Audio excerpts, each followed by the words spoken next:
Back with another tier list, getting started in the outfield today with left fielders. Disclaimer, left field, right field, it's sometimes a little bit fluid for major league teams. So I did my best. I looked at FanGraphs, I looked at who's been playing left field the most of recent, and I asked some of you guys on Twitter for some opinions. So the tier list that you're seeing here is to the best of my ability to get the most accurate left fielders in Major League Baseball right now. Remember, we're ranking guys from elite all the way down to below average, and I want to hear what your guys' opinion are on these rankings, so make sure you get in the comment section down below and tell me what you agree or disagree with. So we're going to start off with AJ Pollock, and I think AJ Pollock's probably starting to get, like, old. Does that feel right? I still think he's probably closer to good than average, but I think right now, the way we've seen him play, the way the White Sox have been playing, I have to put him in average, and maybe I change this, but for now, we're gonna go average. Akil Badoo, I know he's a cult classic of fuzzies. I know he's a hero, but Akil Badoo has, well, he's been Akil bad. I was trying to make a funny pun there. It didn't work. He's below average right now. He's just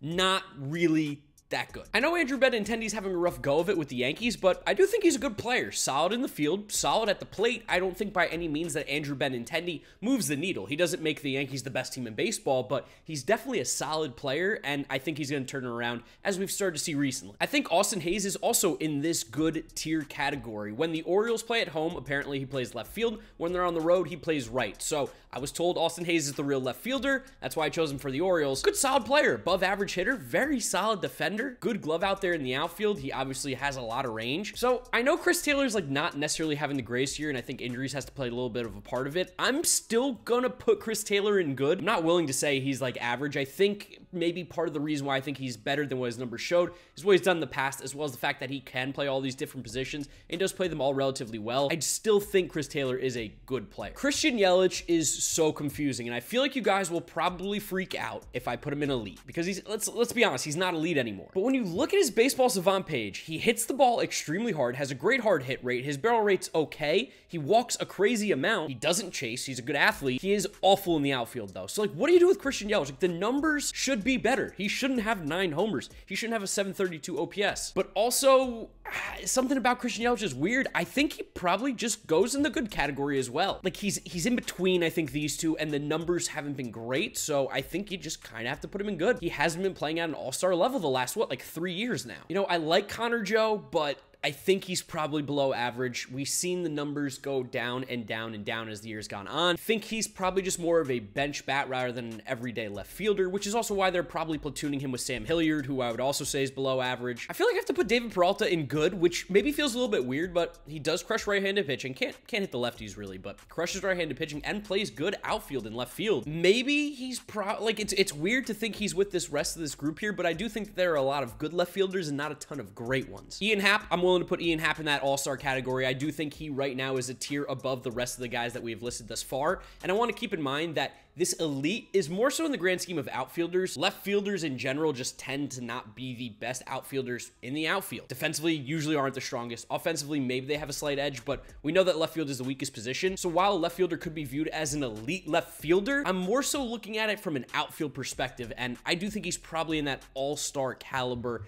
outfielder spot. For Jake McCarthy, I think right now I'm going to put him in average. I want to see a little bit more. He has played really well, but defensively looks a little sketch out there. At the plate, though, he looks a lot better. Small sample, want to see more, but I don't think that he has earned good just yet. Man, oh man, Jo Adell, it's sad. This dude was such a hyped up prospect, and he has been, I mean, for lack of a better term, a bust. Looks horrible in the field, does not look good at the plate. While he's maybe playing better, still not playing very well. I think right now the current state of Jo Adell is he's below average, but obviously the talent is there. Just waiting for him to put it together, because he's someone I was super excited about. Jock Peterson's god-awful in left field, and he's probably more of a DH, but oh, man. Jock's probably good. Jock's probably good. He's a really, really good hitter, but not a complete player. He can't play the field. And, I mean, he is a platoon guy, but he does rake. Jorge Soler hits the ball really hard, but he's not particularly great in the field. And really, outside of that run with the Braves, his numbers have always just been, like, a little bit better than average at the plate. I'm going to put him in the average category. Also, he's hurt, and I know the Marlins have some other guys out there, but I'm not going to rate Peyton Burdick. He hasn't played much. I'm going to put Jurickson Profar in good. He gets on base. He doesn't strike out. He plays fine left field. Like, he does kind of what the Padres need. Man, it just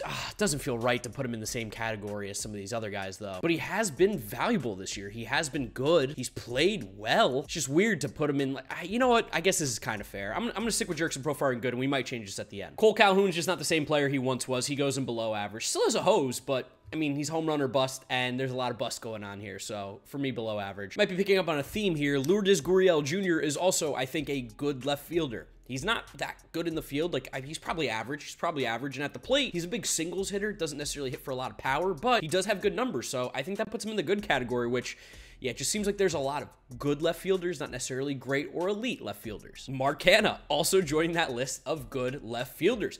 Good defense, pretty solid bat at the plate. He had a big game for us yesterday, which I'm just to the moon about. I'm super excited. But if we're being honest, Mark Canha is just a really good left fielder. Matt Vierling has a hose, decent glove, but he's below average, just not much of a bat. And what he's shown us thus far, you can't really be too impressed. Michael Brantley, for me, I know he's hurt right now, so he's not going to play the rest of the year, but he does go in the all-star tier. I think when he's healthy, he's just one of the more underrated hitters because, again, quietly does all the stuff really well. Hits around 300, gets on base at a really high rate. While the power numbers aren't crazy high, he's just one of the best hitters, like, I want to say, like, for contact in all of baseball. Big Michael Brantley guy. I think he's all-star level. MJ Melendez, I've been pleasantly surprised. I always liked his bat. His bat has looked really good ever since he started to hit for power in the minors, and he was originally a catcher. They moved him to the outfield. He does have an absolute cannon of an arm, and he's looked good.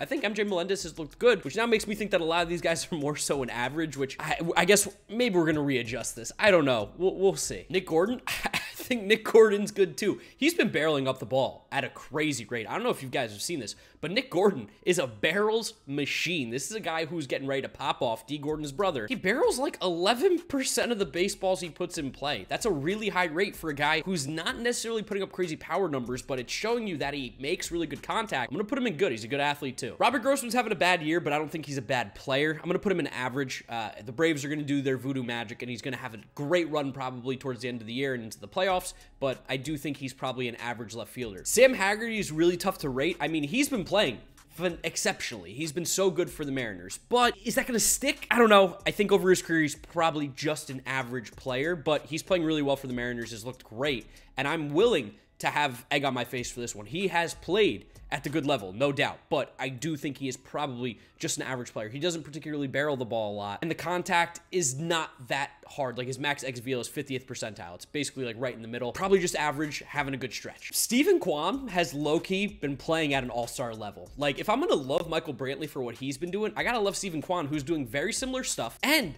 plays exceptional defense in the outfield. Stephen Kwam, low-key, all-star level left fielder. Like, I mean, the numbers he's putting up are really good. We're looking at a 300 average, 370 on base. I know he's not hitting for a lot of power, but his OPS plus is still 123. And if we're looking at Fangraphs, 124 WRC plus. He's 13th in WAR among outfielders this year in Major League Baseball with a minimum of 250 at-bats. I'm really impressed with Stephen Kwam. Like, all the numbers love him, except he doesn't barrel the ball, but he does everything else at such an elite rate that I think it works. TJ Friedel, he's going to go in below average for me. Just not really a Major League left fielder on most teams. Tommy Pham's not necessarily having a good year, but I think Tommy Pham is a good player, but if I'm being fair, he's probably average now. Like, he still gets on base a lot. His defense has deteriorated a little bit in left field, but there's something about Tommy Pham. Like, he hits the ball hard. I think he's someone that people are okay with having on their team. Maybe he's a little crazy, but I think he's probably an average left fielder. Tony Kemp, especially in left field, is below average. Doesn't really hit that well. Doesn't play great defense out there. He's just a below average left fielder. Tucupita Marcano was thought of a middle infield prospect playing left field for the Pirates right now. Below average. Tyler Naquin.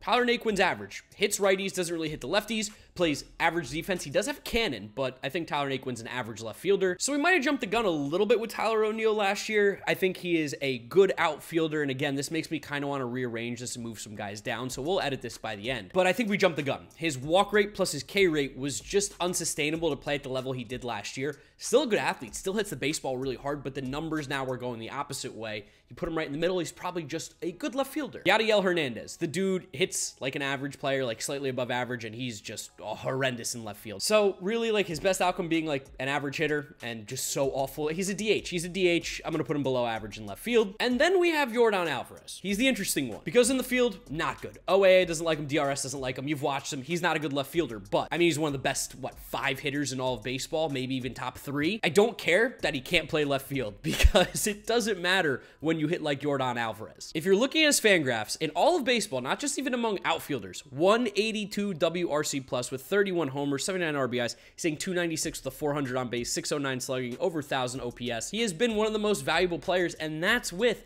having a god-awful defensive rating. He doesn't play the field well. I mean, any way you slice it, Yordan Alvarez is just one of the best hitters in baseball. The Astros are one of the smartest organizations out there, and they've said, yeah, go play left field. We don't care. We want your bat in the lineup every day. It's clearly more valuable. He's one of the best hitters in baseball, and that makes him just one of the most valuable players in baseball. His glove being that bad doesn't hurt really that much with how good he is at the plate, because he's, again, one of the best hitters in the league. So yeah, Yordan Alvarez, elite. Now, I'm looking at this. I'm probably going to move MJ Melendez down to average, and I think that makes me feel a little bit better with this. Yeah, I think I feel better with moving MJ Melendez down to average. So we have Yordan in elite, Hap, Brantley, and Kwam in all-star, which Kwam's the bold one. That's probably going to bother some people, but he's playing unbelievably well. Benintendi, Hayes, all these other guys in good, average and below average. Again, left field, not the strongest position in baseball. Center field or right field will be a lot more robust. A lot more faces and names that you probably recognize and know. But I'd love to know what you guys think about my tier list down in the comment section below. Where do you agree and disagree with me? Drop a like on the video if you did enjoy it, as well as subscribe to the channel so you don't miss out on any of the content coming at you. Follow me on all my social media at GiraffeNeckMarc, links in description. Thank you guys for watching. You know the drill from here on out. YouTube recommends you watch this video, so give it a click. I'm telling you, it's a good one. And this is my most recent upload. If you missed it, click through to it. MLB Pipeline Top Prospects. Go check it out. Thank you guys for watching, and I'll see you all tomorrow for another video. Bye.